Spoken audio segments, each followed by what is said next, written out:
Selamat datang ke berita ringkas at Simple Method. Hari ini, Rapid Kuantan akan menamatkan operasinya selepas lebih satu dekad berkhidmat kepada penduduk Bandaraya Kuantan. Penutupan ini berkuat kuasa pada 14 Disember. Rapid Kuantan mula diperkenalkan pada tahun 2012 dan sepanjang tempoh perkhidmatan, ia telah membawa lebih 28 juta penumpang. Purata penggunaan harian adalah sekitar 6,000 penumpang dengan rekod harian tertinggi melebihi 15,000 penumpang. Dengan penamatan ini, perkhidmatan bas henti-henti di Kuantan akan diambil alih sepenuhnya oleh Sanwa Tours, pengendali bas My Kuantan di bawah seliaan Agensi Pengangkutan Awam Darat (APAD).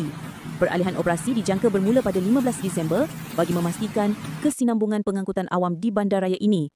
Rapid Bus dalam kenyataan rasminya merakamkan penghargaan kepada kerajaan negeri, pihak berkuasa tempatan serta seluruh warga Kuantan atas sokongan mereka sejak penubuhan Rapid Kuantan. Syarikat itu juga menekankan bahawa orang ramai digalakkan terus memilih pengangkutan awam sebagai gaya hidup yang lebih lestari. Pemangku Ketua Pegawai Eksekutif Rapid Bus Ku Jamil Zakaria turut berterima kasih kepada semua penumpang yang menggunakan perkhidmatan Rapid Kuantan sejak 2012. Beliau menegaskan bahawa sokongan masyarakat menjadi pendorong utama usaha memperkukuh sistem pengangkutan awam di negara ini. Ku Jamil juga mengajak orang ramai terus memberi sokongan kepada bas My Kuantan di bawah Sanwa Tours selepas ini. Dengan pertukaran operator ini, pengguna dijangka berdepan beberapa penyesuaian termasuk perubahan jadual perjalanan, laluan dan kekerapan bas.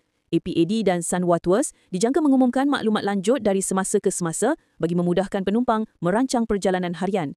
Jangan lupa subscribe, tekan loceng notifikasi dan kongsi video ini dengan rakan-rakan supaya lebih ramai mendapat info terkini tentang pengangkutan awam di Kuantan.